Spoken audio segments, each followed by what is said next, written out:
All right, and we are back. Thank you for staying with us.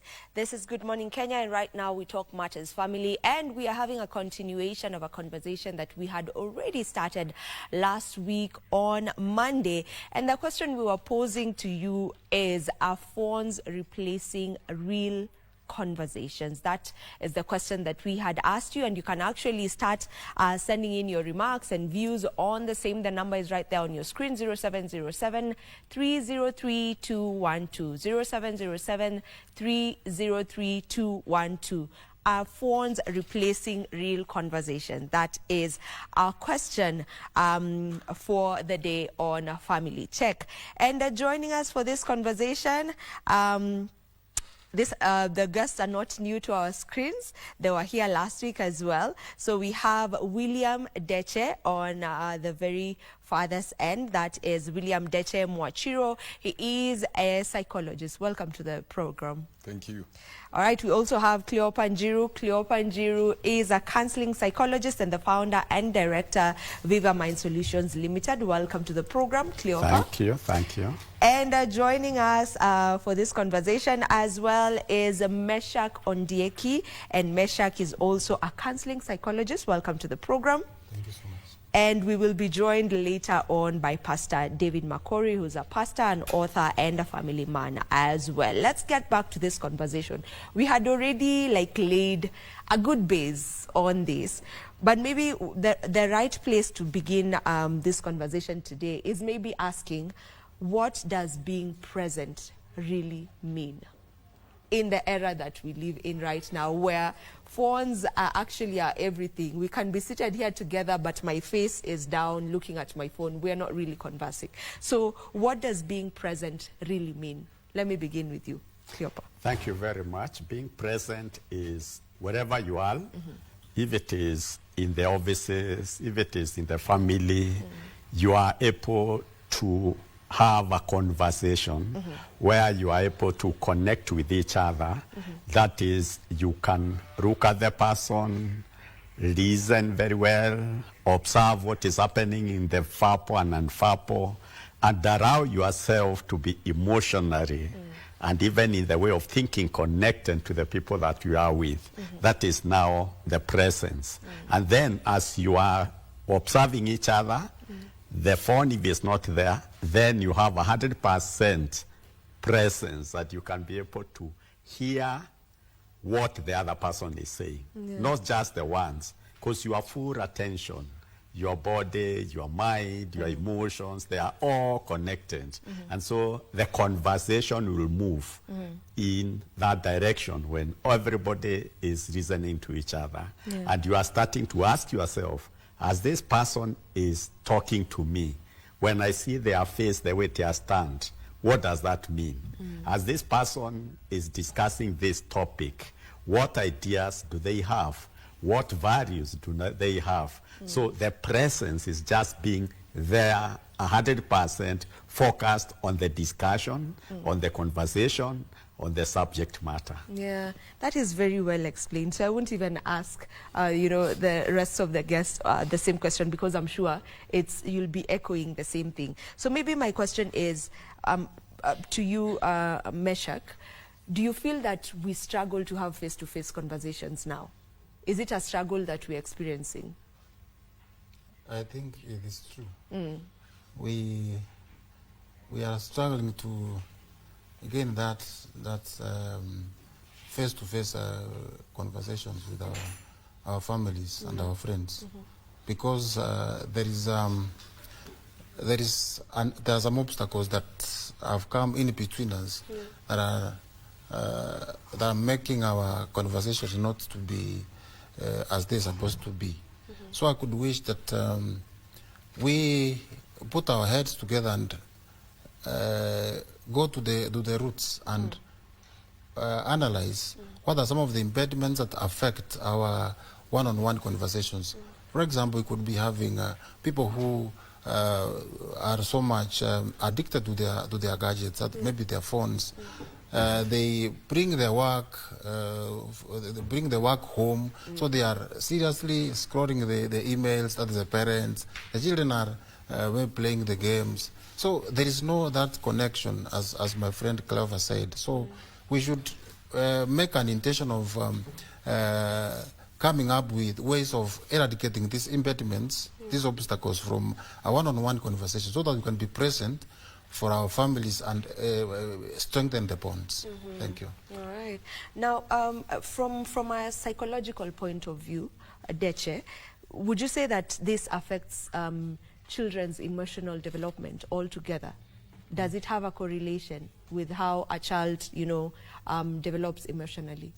Yes, because I believe with utilization of social media and technology, there's a deep attachment to the collective and not the singular. So you're dependent on validation from an external source. Now, the thing with that, validation never comes up the way we expect it to do. And there's the whole factor of dropping in self-esteem that comes with it. Because I've posted really cool pictures and I thought they were cool, but the feedback I'm getting, they're not really good.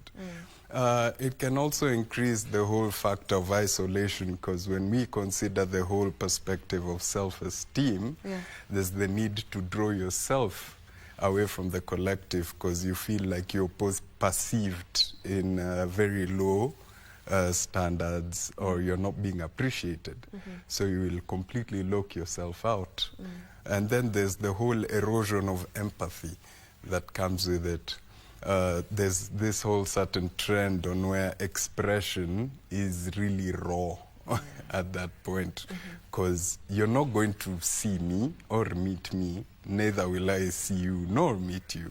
So whatever I express on that social media platform is going to be very raw, sometimes very brutal, and this conditions thought processes in that way.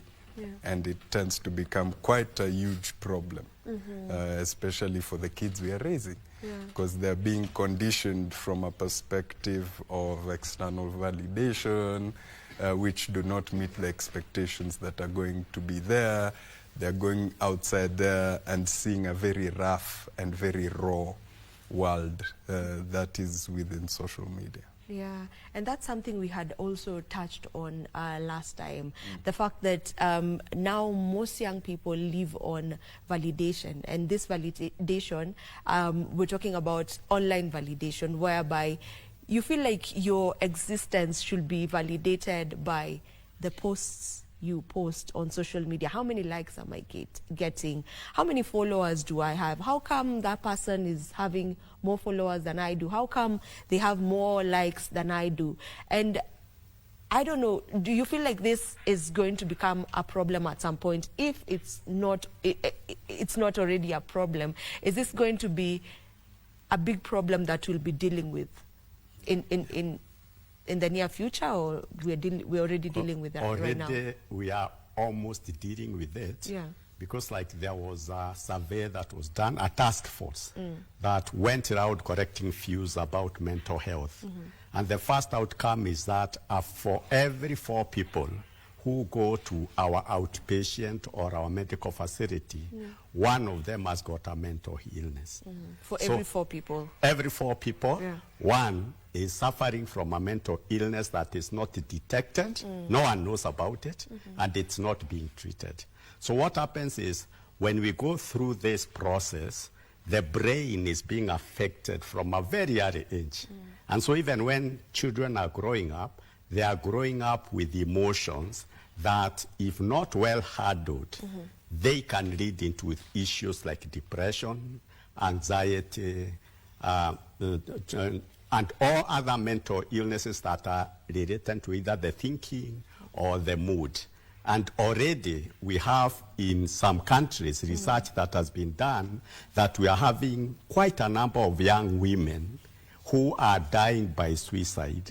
And when they follow through, it's because of what is happening in the social media. Because there is the comparison, there is the liking, the self-esteem, and then slowly, then there's no one to talk to. because they are only chatting. So there is no human connection. So when they get raw, they end up into developing all other mental illnesses. And already we could be going through that, only that no one is talking about it. We are not talking the way we are talking now. And so people are not being helped to prevent or even to cure or even to find out the relationship between the phone and mental illness. And this is a research that needs to be done, especially in our country, because we are a part of the world, to know whether there is a relationship between the use of the telephone and our development, our mental development, and more so mental illnesses. And you know, with that, I would like Ondieki to jump on that. And, you know, more or less the same thing. But do you feel that, you know, how we live right now, with the fact that we are always on our phones, we are always on our gadgets, that has this contributed more to loneliness? And has this also brought about the issue of depression? Is it part of what is contributing to that? I think so, because a lot of people are chasing the wind, I can say. And we are living a life of an imaginary life, whereby someone can post a photo or a video of him or her in a given place, but it's not true. Maybe they post near somebody's car. So people are trying to match with their colleagues. How maybe people that we graduated with and they are in a given level. So they are in constant they are constantly chasing each other. And online is just, I can say, is an imaginary platform whereby people are copying each other, and slowly they are diving into mental health challenges, as my friend has said. So because people are not able to meet the standard that is set by people on social media, you find someone now feeling inadequate, having feelings of hopelessness, feeling like they are worthless. So therefore, they slowly find themselves diving into depression without themselves knowing. Because when they find someone posting closer to a car, and themselves they don't have a car, they find now, they start sympathizing on themselves. They find now, they start diving into some thoughts, some negative thoughts of maybe trying to look for other ways. If they fail, therefore they find themselves feeling they are not of value, they are worthless, they are hopeless. Therefore they find themselves diving slowly into stress, then stress develops into depression. You find people now committing suicide. And the other day, they were on social media smiling, taking videos, but down in their hearts, they were dying, they were rotting, but nobody knew. Yeah, and I'd like to read some of the messages that have come in. Remember, you can get to give us your comments on the question we are asking you is, are phones replacing real conversations? And the number is right there on your screen, 0707-302-212. You can send us a WhatsApp message on that number. I'll read the ones that have come in. Someone is saying, good morning, this is Nyamwaya Quinta. My response is yes, because phones are replacing many real conversations, because people spend more time on their screens than talking face to face. So Quinta is in agreement with that. And the other one here says the phone can stop us from having a real conversation, or can stop us from having real conversations. I might hang out with friends, have an issue, or something is bothering me, and I can't share with them since they can judge me. But my phone can't judge me. With this era, digital devices are our families and friends. So this one is agreeing and is actually proving to us why they prefer the phone. Nowadays, we say we have therapists who are online and not really like me reaching out to Cleopa or something. No, AI. I just speak to AI. I tell AI my problems. It gives me the solutions it can give me, and then life moves on. Just as he has rightly put it, that right now the digital devices have turned out to become our families and friends. Pastor, welcome. Thank you for joining us. I would like for you to just jump onto that and answer this viewer who's mentioned for him or her, they've not specified, they feel more secure speaking to their phone, to that AI, than a family member. Thank you, Vivian. And that one also has made us to kill family. Because if someone says now the AI, the phone is their family and their friends, then people will come to a place where they don't see the need for family. And because now they don't see the need for family, then they live their own life, they fight their own battles, and at some point in time or in life, they can find that their life is no longer moving, is stopping, and that's why people commit suicide. Because now they have separated so far from the family. People spend in their locker rooms, I mean the bedrooms, having time with their phones. And you know, there is a chemical that is released in the brain, cortisol, which makes someone is alert about bad news coming. And then with the stress that comes, and then you find that the brain motivation is killed. And because of that, you find that families are scattering. I have seen even the things that happen in the schools where children rise up and ban others and ban school, and then everybody's like, talk to your children. So when they come home, they first reach to your phone. They first reach to the phone. So the phone comes family. Oh, so-and-so, I want to talk to you. Can you come and we talk? They are coming ready for you to judge them. Because like, she wants to ask me about the phone. So when they are talking out there, the phone becomes family. Now this kills family. The parents feel, okay, let me just keep quiet. They are finishing school and they will have their own life. They will run their own life. Without knowing, that also kills the new families that are beginning. People get married today. We wed them in church. In a month, they are divorced. Because still the phone is family. The phone is the friend. So we are married, but I'm having more good time with my friends in social media and the AI more than the husband that we have just got married to or the wife. So when she's in the house and say, you know, I'm busy, I'm doing something on phone, can you please cook? So I'm cooking alone, serving alone. So you realize that even when the child comes, now the child becomes a stress. So the phones are, the other part, they are good. They have enhanced our communication in one way or the other. But also, they have dictated how and when we talk. Okay. What is lost when these conversations totally disappear within ourselves, within our families? What is lost? I think, just to jump in, I think the bond has been weakened.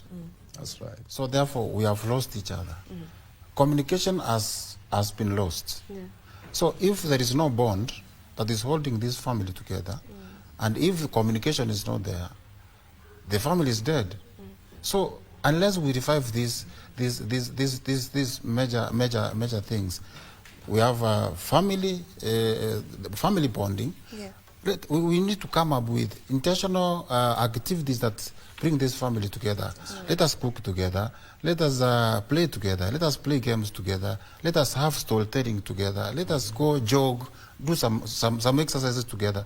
We strengthen this bond. Communication. If communication has broken, then it means we need to just look for ways of rebuilding this communication to make everyone heard. Let us set some rules of maybe agree on boundaries. When should we use the phone? when should not we use the phone. If it is mealtime, let us not be having our phones. If it is maybe during our family gatherings, let us not be having our phones. So in doing that, I think we can now bring these bonds closer, and we'll make this the communication be efficient, and we'll bring our families together, and the families will be okay. The technology should not separate us. Actually, it should not be seen as a negative invention. It should make our bonds stronger if it is used carefully and prudently. Yeah. Is it affecting or changing the way we express love? Is it affecting the way we express empathy, even conflict? Because, and by this, I'm also looking at difficult conversations. I feel like nowadays we don't want to sit face to face and have these difficult conversations. Bring them on the table, speak about it. No, I'd rather just text you and, you know. So is it changing that? Yeah, true. Because you see, for love or for connection, we need to know each other. Like, you need to understand, like if it's even a day's work, when someone comes to work, comes in the evening at home, the partner, if they are just the two of them, they may need to know each other. How was your day? How did you stay? Did you get any sad news? Is there any progress, even success? So that knowing each other. Then for the children, knowing their own parent, like the way the parent can even talk to the parent about their roots, about values, about the things that are happening in the society. So the love between parent and children is also not going. Then also conflict resolution, like repairing. If you hurt each other, do you have moments to be able to say, I'm sorry because of what I did? Do the children have an opportunity to come and apologize, to come and say, I made this mistake? There is also the dreams. Like now, many parents, if you ask them what your child can be, they don't know, because they don't have that conversation where they can be able to tell, my child is gifted, has a talent, they won in school. So that engagement is being lost. And so when it is lost, even love and relationship are being destroyed. And more so for the people who are beginning friendships, the ones who have to show commitment, the ones who have to trust each other. If there is no conversation, then the relationships that are being started, they are being treated in a shaky ground, where you find people are criticizing each other. They are looking at the personality because they have not had time to know each other. They are always on the defense. Like you are told something because you don't know how to communicate even face to face. When they were dating, they were using text messages. They are using only the emojis. But there is no connection. So when they start staying together, they do not know how to connect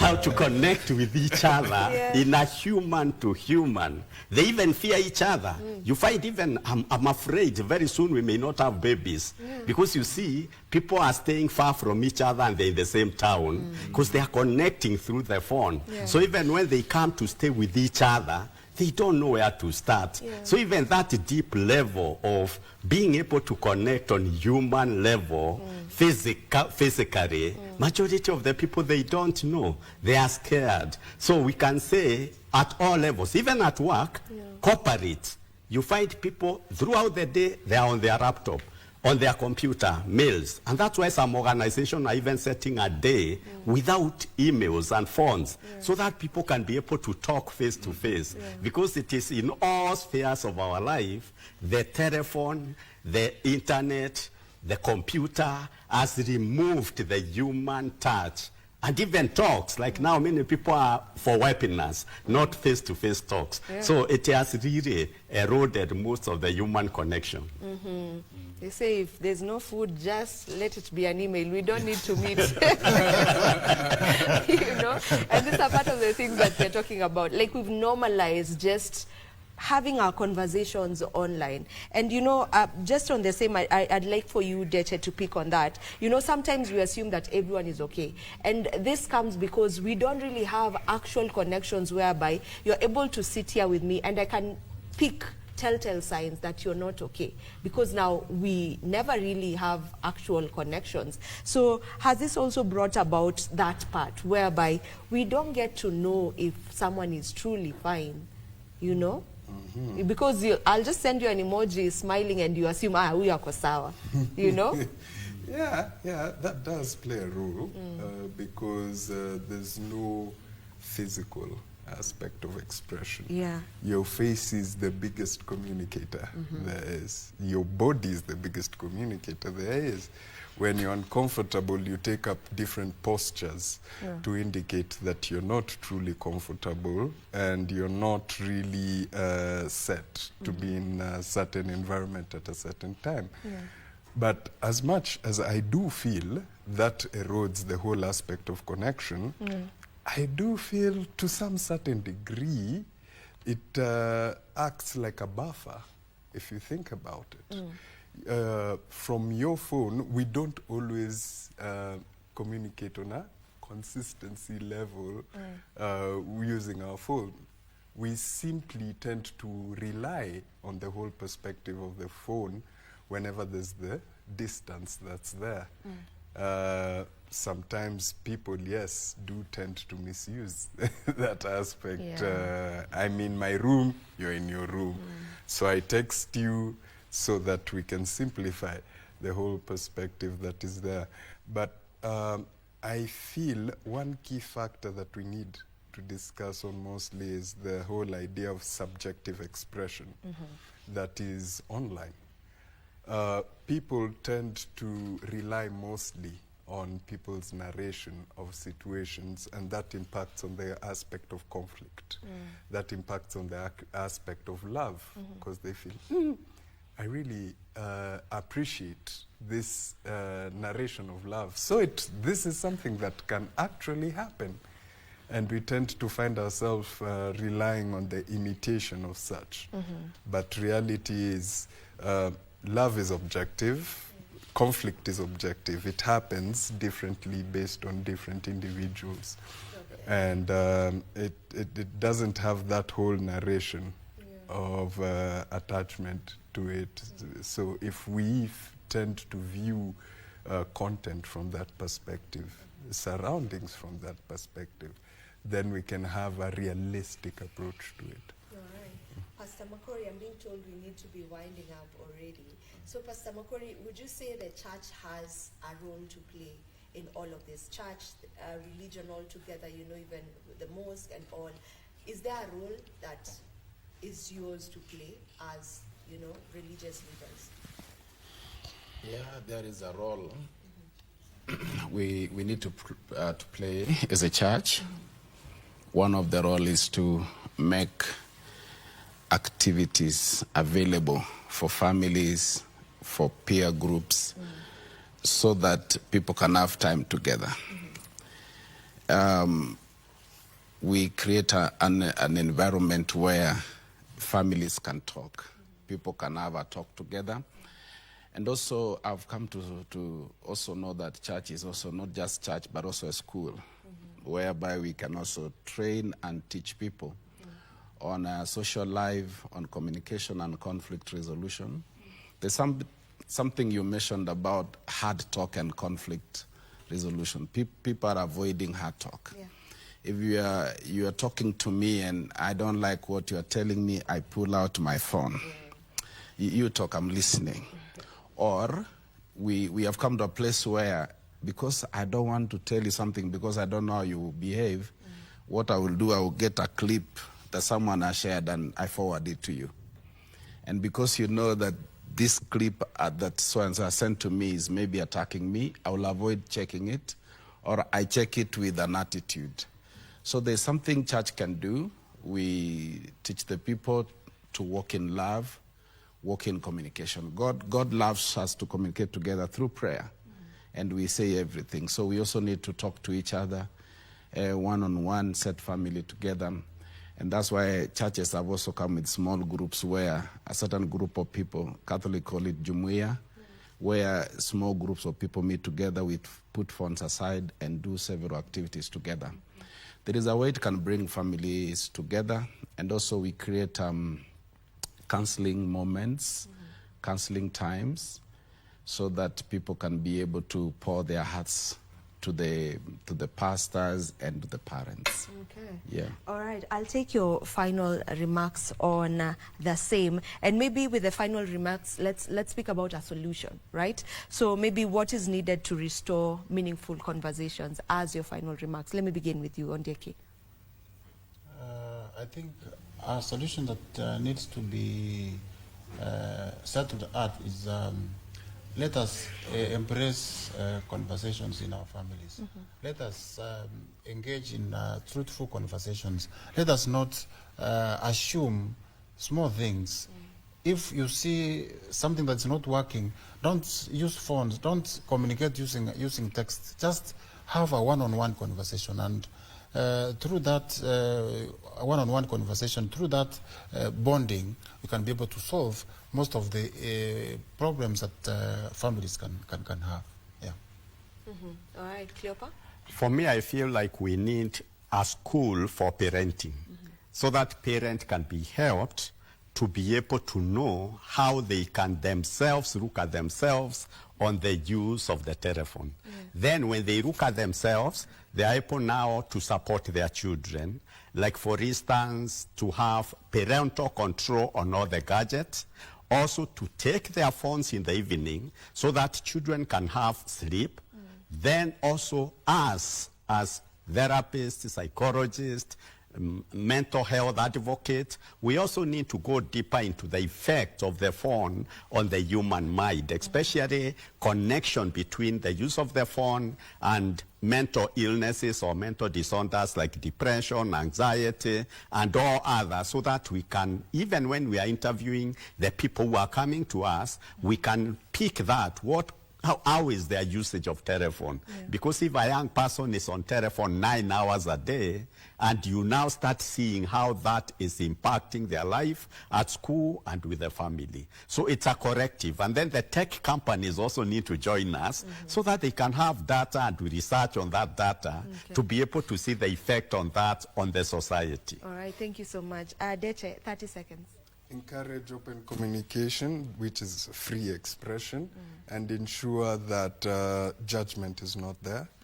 Then we can start on winning off the individual from social media, excessive use of it, by having boundaries and structuring everything as it should be. Because if we don't start by encouraging people to openly express themselves, then they will utilize the phones and the laptops as a coping mechanism away from the whole factor of the home and the family. If they feel safe enough, they won't run off. I get you. Thank you. Pastor Makori, 30 seconds kindly. You've talked about the solution. One is we create phone-free areas and phone-free time in agreement. Secondly, I would like to say we replace phones with something. You don't just tell people switch off the phones and then we are quiet. We can actually use the phone and check our photos that we have taken all the years. We go through the photos, check the photos, talk about what was happening in this moment. You find that we can take 2 hours checking photos from 2019, and we talk over them. And phones have also become really an issue. Children are unable to learn to talk at very early age because they are on phone. So they are mixed Chinese, whatever, Swahili, English, they are checking here. So we need to really agree and put phones away in an agreeable time. Okay. Thank you. you so very much, gentlemen, for giving your remarks and reviews on this very needed conversation. This is where we put a cap to today's Good Morning Kenya.